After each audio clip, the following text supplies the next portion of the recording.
I'm Mike Maloney, author of Guide to Investing in Gold and Silver. It's the world's #1 best-selling book on investing in precious metals. It's available in 11 languages. And in my book, I said that we are on a wild roller coaster of a ride, and that we would first see the threat of deflation, followed by a helicopter drop, and that would be followed by big inflation, and that has happened. There was the 2008 crisis. We're seeing the base money around the planet being hyperinflated right now, while all of the credit aggregates are collapsing, and so it's sort of netting out to zero inflation or just slightly positive inflation, even though base money around the planet is just taking off like a rocket. But it would then be followed by a real deflation, and then followed by hyperinflation. So I think it sort of looks like this. We've got the markets going up in the real estate bubble in 2007, and then we had the threat of deflation, which was the 2008 market crash and the big helicopter drop of currency, and you are here. And then I think that we're going into something like this, and it'll be followed by the world's central banks overreacting. People say, some people say I've been calling for hyperinflation, hyperinflation, hyperinflation. There isn't any time that I can find in all of history where a population that's all on one side of the boat, when you have a nation of debtors, what has to happen is that you go into a deflation first, allowing the banks to foreclose, and the public in general is on the losing side of the bet. We are entering a period of financial crisis that is the greatest the world has ever known. The wealth transfer that will take place during this decade is the greatest wealth transfer in history. Wealth is never destroyed, it is merely transferred, and that means that on the opposite side of every crisis there is an opportunity. The great news is that all you have to do to turn this crisis into your great opportunity is to educate yourself. I believe that the best investment that you can make in your lifetime is your own education. Education on the history of money, education on finance, education on how the global economy works, education on how all of these guys, the central bankers, the stock market, how they can cheat you, how they can scam you. If you learn what is going on and how the financial world works, you can put yourself on the correct side of this wealth transfer. Winston Churchill once said that the further you look into the past, the further that you can see into the future. This program is all about creating your own crystal ball, being able to gaze into the future, being able to change this crisis, the greatest crisis in the history of mankind, into your great opportunity.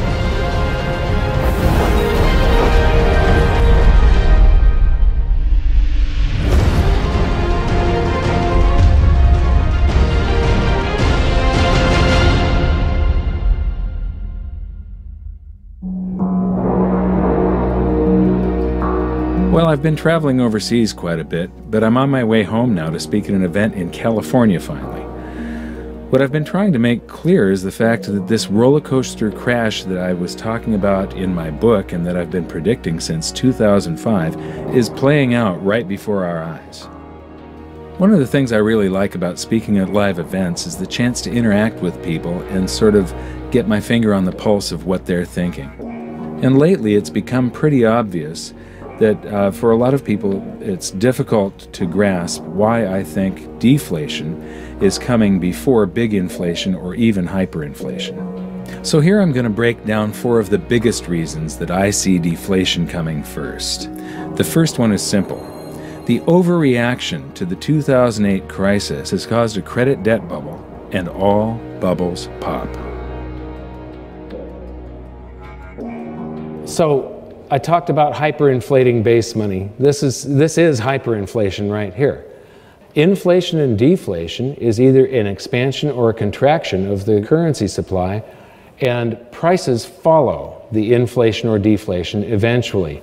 Now, most of this currency does not circulate. It's sitting on banks' balance sheets in what's called excess reserves. If you look at the years leading up to this crisis, this red line is reserve balances. The white line is how much of it is excess. And here we have Alan Greenspan's response to 9/11.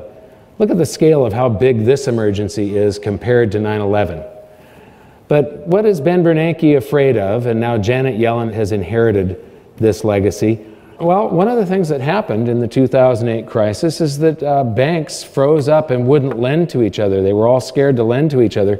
And our system is such a fraud that at the end of each day, they all have to be able to borrow digits from each other that were created from nothing just to keep the whole smoke and mirrors game going. They all have to do this interbank lending to keep things balanced. Well, if one bank won't lend to another and they don't have any reserves, the whole system freezes up. Now, if you've got all these excess reserves that are on their balance sheet and you pay them interest to keep the reserves there and not use this as a basis of fractional reserve lending, they're going to be liquid. This basically prevents bank runs by banks on banks. It's not a public bank run with the public lining up at the doors. It's a bank run where one bank is trying to get their currency out of another or won't lend to another. And so this keeps things liquid. Right now, what this has done, though, the banks get to use this stuff in the middle of the day. And so you see the use of margin in the stock market going to record levels. You see the stock market going to record levels, things like, I follow collector cars, and they've been going astronomical. The number of $10 million cars out there now is just absolutely insane. And there are cars now selling for $30 million. Wine collections, art, it's all going ballistic at this point. And all bubbles pop. This is the average price of a new home divided by the median annual household income. Normally, 3-4 times your income is about what you can afford with a house. When you drop in interest rates, the affordability goes up, so people pay more for a house. But interest rates don't stay in one spot forever. They have to revert sometime or another. And all these people are going to be trapped. Every bubble pops, that's a bubble. We are in for something big again, and this time it's going to be more horrific than the crash of 2008, simply because the response to 2008 created a lot of stored energy. And then when the market crashes, that energy is released in the opposite direction. That previous chart of the hyperinflation of base money, well, we're going to get a reaction from all of this. Whatever bubble you're in, the opposite happens of what is of greatest benefit to the most people. Right now, if we went into big inflation or hyperinflation, the average Joe six-pack would get rewarded for mass stupidity. They're all out on credit. We're in a credit boom. We're in a bond bubble. Those bubbles have to pop, and the popping of a credit bubble is deflationary. It's deflationary. And history's crystal clear on that. A lot of the gold bugs say, the Federal Reserve and central banks, they're creating money, which they are unprecedented. But they're actually inflating to fight the deflation that started to set in the late 2008, early 2009. And if you look back at history, you say every major debt and financial asset bubble in history, the railroad bubble of the early 1870s at peak, followed by deflation. The auto and farm bubble and tractor bubble, that's actually a tractor bubble that caused the Great Depression. It was farms failing, and it was smaller local banks failing that caused the Great Depression and high unemployment.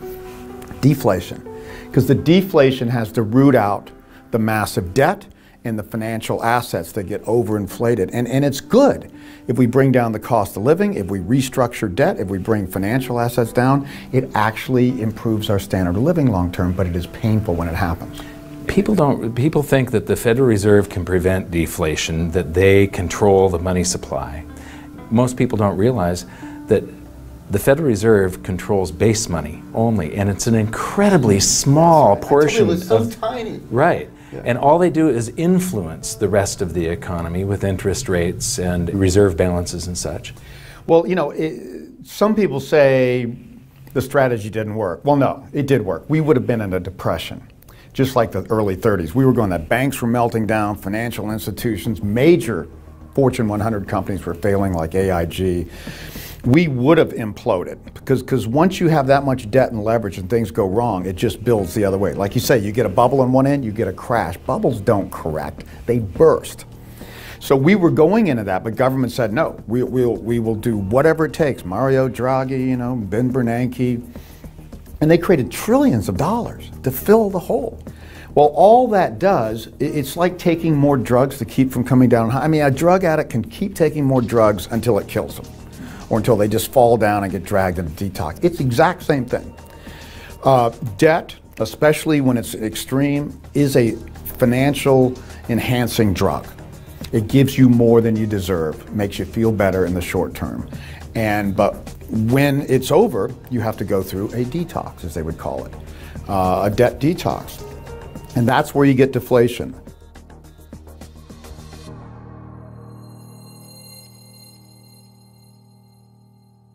This is the demographics of the United States back in the year 1940. And it's broken into 5-year age groups. And what I'm going to show you here is the baby boom, and one of the reasons that we're going into this deflationary scenario. And we're also in this swing from individualism to collectivism. This is a pendulum, a cycle that just goes back and forth throughout time. And this is the greatest threat to your well-being and the well-being of the economy and freedom. We're going through a period where this demographic is going to cause some huge problems. So here we are in 1950, and you can see the beginning of that baby boom taking off. 1960, 1970, and this wave. Now, the reason I've got this broken up into these different colors, children are the ultimate consumers. They consume everything, they produce nothing, except a quality of life for their parents, you know, a big reward as far as seeing them grow up and so on. But economically, children are an economic loss. They consume economic energy. What you're seeing here is this wave coming into working age. The green area is sort of a break-even area. That's when people are getting a job, and it might be a minimum wage job or something like that, and might be sharing an apartment with a few other people. And then as you get into the yellow area, you start to become a net positive for society. You're paying income tax, you're producing more than you consume, and then you get into what's called the maximum spending demographic. The maximum spending demographic is ages 45 to 54, and this group lives in the largest houses of their lifetimes. They're driving the most cars of their lifetimes. They're sending their kids off to college. They're spending a lot. Then they become empty nesters. That's the maximum saving demographic. Once the kids are gone off to college, they go, holy moly, we didn't save anything, and we want to retire in 5 years or 10 years. And so they start saving, and then you get to the point where they retire, and they become a maximum social burden demographic, I call it, simply because they're liquidating assets. They've got their stocks and their savings, and each year they're going to liquidate some of those to live, and the only driver that the economic driver is the medical industry. They drive the medical industry. So economically, the maximum social burden group is a net loss for the prosperity of society, the prosperity of an economy.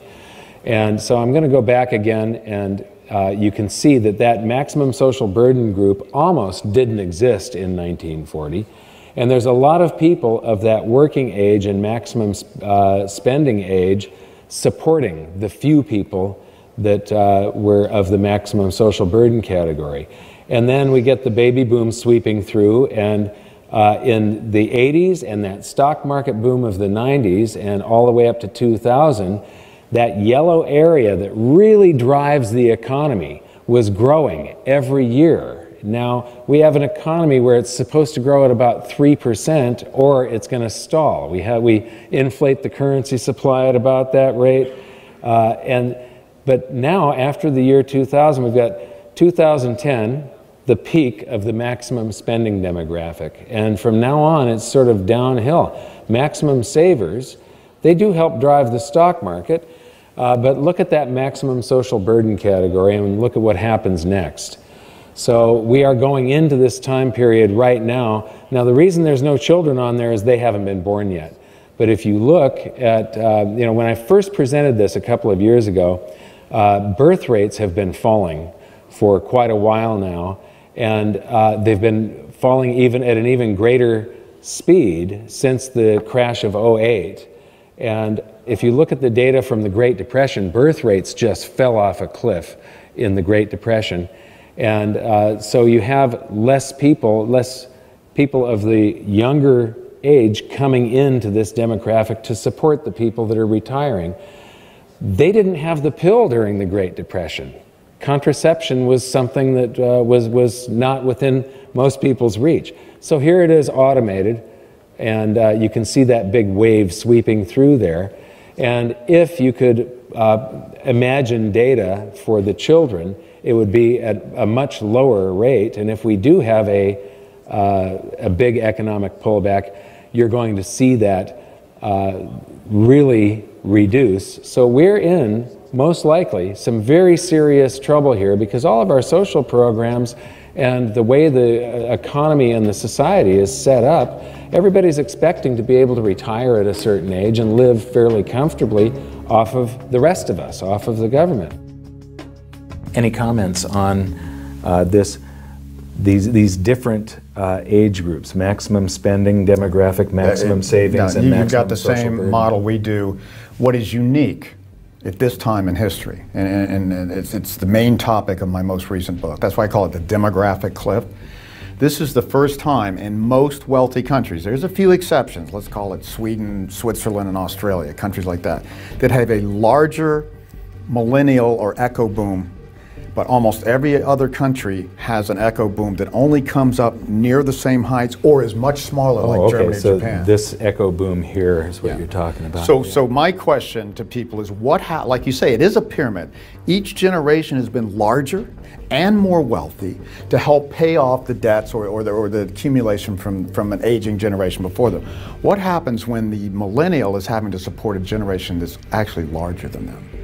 And what happens when there's not enough for them to drive house prices back? I've got a model now for housing that says people spend the most on housing at age 41, but then when they die at age 79 or 80 on average, they become sellers. So I have to subtract the dyers from the buyers, and when I do that, baby boomers are going to be dying at higher rates than the millennials are going to be buying at some point, and there's going to be net negative demand for housing. Everybody's thinking, oh, we're going to need more housing forever. No. Not when a smaller generation follows a larger. So for entitlements, that's huge. There is no way this next generation in the US, nevertheless in Japan or Europe where they're much smaller, can even hope to pay the entitlements that's been promised to the baby boomers. It's a fairy tale. And housing will never be the same. We saw the Bob Hope generation come out of World War II, the first middle-class generation in history where the average person could buy a house on a mortgage. That was not the case in the Roaring '20s even. Only the affluent could do that. So that was a big boon for housing, and housing went out, the depression went away. Then the baby boom comes, unprecedented in numbers. All of our lifetimes, housing's gone up with a few exceptions here and there. Housing is going to do well to go sideways for the coming decades, nevertheless go up much again, because of this generational shift. We've never seen this in history.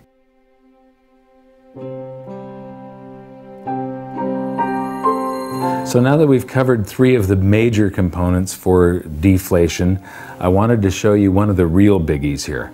And this one is the convergence of cycles. There's a whole bunch of cycles. The first one is the wealth distribution cycle, and I want to use my own family as a part of a demonstration of this. This is my father. He's right here. He's about the age where he enlisted in the Army to fight in World War II. He fought in the Battle of the Bulge. He was among the troops that liberated Dachau. Here he is in the mid-50s. He was manager of an auto parts store that sold high-performance equipment. And here's his tax return from 1955. He would have been filing this about a month and a half after I was born. And so what you see here is that he's a store manager in Salem, Oregon, and his income was about $9,600, and he paid about $1,160 in tax for an effective tax rate of about 12%. And you say, well, he only paid 12% because he didn't make very much, so he was in a really low tax bracket. But wait, this is median home values. This is US Census Bureau data. And here we have 1950 and 1960. So we're going to Oregon, 1950. A median price single-family home was $6,800, and in 1960 it was $10,500. So I'm going to say probably $8,500 is a happy medium there. Today, in Los Angeles, where I live, a single-family median price home is $360,000. Now, he was making enough, making $9,600. He was making $1,100 more than the cost of the average home in Salem, Oregon.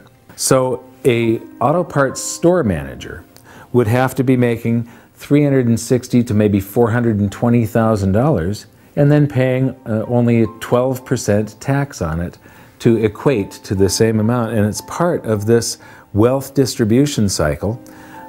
This is the amount of national income that the top 1% earns.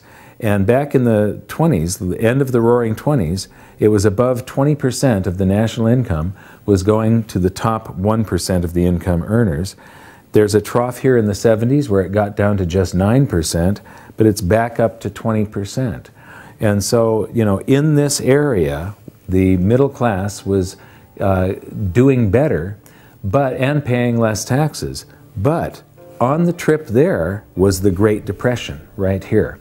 So getting back to that is going to be a very deflationary, painful thing. We've already seen the baby boom demographic, but I just need to show you one thing here. You recall that the maximum spending demographic drives the economy. The maximum social burden puts deflationary pressure on their economy. They sell their stocks, bonds, and real estate to survive, and they don't produce anything. But what I want to point out is that there's about 6 times more people driving the economy here in 1940 than there are putting deflationary pressure on it. And when you watch this wave go through, the drivers are always more until just the last couple of decades here. And now the people putting deflationary pressure on the economy exceed the number of people driving the economy. So if you could chart this out with time on that axis and the energy going into the economy on this axis, the curve would probably look something like this. And I believe that we are right about here, right about now. And now for the next cycle in this big convergence, the stock market cycle. This is the S&P 500 PE ratios. A PE ratio is the price of a stock per share divided by the annual earnings of that company per share. And if you're paying somewhere between 10 to 14 times annual earnings, that's fair value. Anything under 10 is undervalued, 14 to 20 is overvalued, and anything over 20 is bubble territory. And here comes the data. And what is important here is that when the stock market goes into a bubble, without exception, it has to visit undervalued before a new bull market can begin. Except for this time, the biggest bubble in history in the year 2000, and when it popped, we went down to fair value and bounced back up into a bubble. Do you really think that a new bull market can begin from here, that we're not going to visit extreme undervaluations? I don't think so. I think that we have to visit extreme undervaluations before a new solid bull market can begin. And now for probably the biggest factor in this convergence of cycles. This is Nikolai Kondratyev. He's a Russian economist that Lenin commissioned to prove that capitalism wouldn't work. He went away for a couple of years to do his studies and came back with his findings that capitalism was the superior system and would work marvelously well, but it would always suffer from these long wave boom-bust cycles to which he gave the names of seasons of spring, summer, autumn, and winter. We'll come back to this in some other episode and really dig into it. But for now, what you need to know is that the winter is the deflationary season. The last winter was the Great Depression. And they used to call this the 50-year cycle, but lately it's gotten stretched out and takes longer. I believe that it's got to be the length of a human lifetime.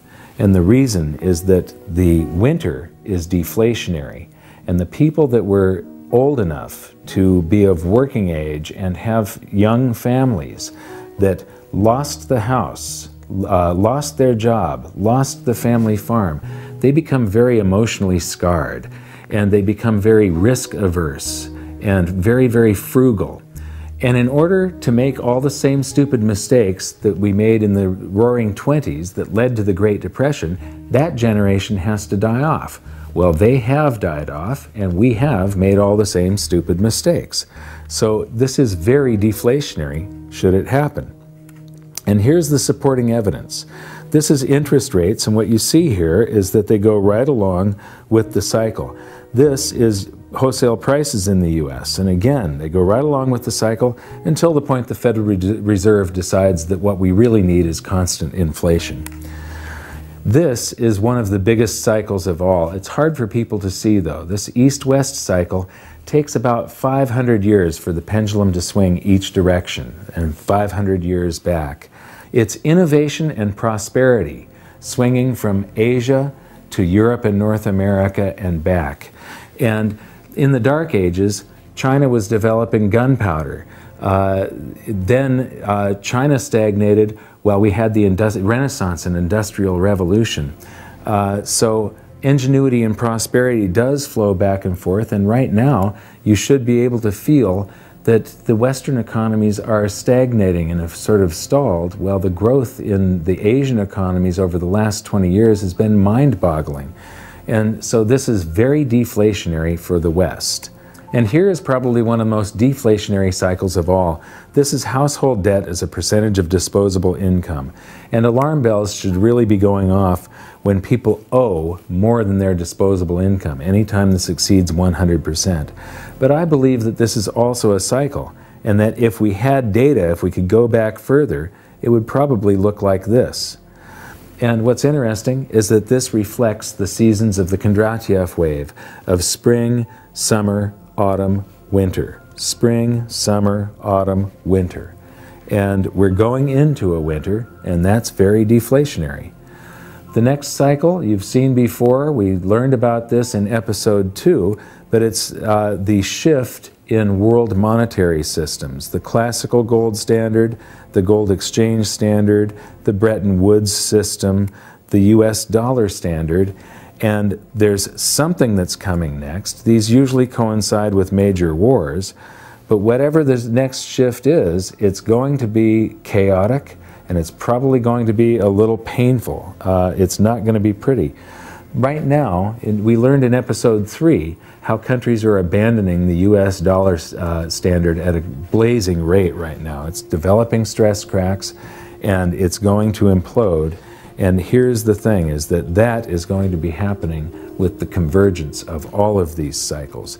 We have the East-West cycle, we have the baby boom demographic, we have the wealth distribution cycle, household debt as a percentage of disposable income, the stock market cycle, the Kondratiev wave, and the shift in world monetary systems. And the thing about all these cycles is that they have all peaked and they're starting to descend, which is deflationary. Deflation, deflation, deflation, deflation, deflation. And that is all happening at the time when the world monetary system is developing stress cracks, it's about to implode, and it's going to be extremely chaotic. These things are all going to make it even more chaotic. So that's the convergence of cycles, and all of these things are the reason that I am expecting deflation before big inflation or hyperinflation. But just as I said in my book, any deflation is probably going to be short-lived. This is the nightmare scenario for every central banker, and all of the world's central bankers are Keynesians. They believe that they can print their way to prosperity, even though they have proved that you can't time after time. All it does is cause a wealth transfer. When all of the world's central banks start printing their currencies into oblivion simultaneously, what you will see is a wealth transfer where the vast majority becomes very poor and just a few people become very rich. It's horrible for the economy, but Japan is the prime example that it does not work. You can't print your way to prosperity. And here's what you can do. Educate others. Protect yourself from what is coming, and please share these videos with everybody that you can. And until the next episode, thank you very much for watching. You can do stuff now to be ahead of this and be positioned right when this happens, because this is inevitable. This is going to be the first time that we have an economic event of this scale that is global. A small percentage of people are going to make a fortune and do very well, and most people are just going to not know what hit them.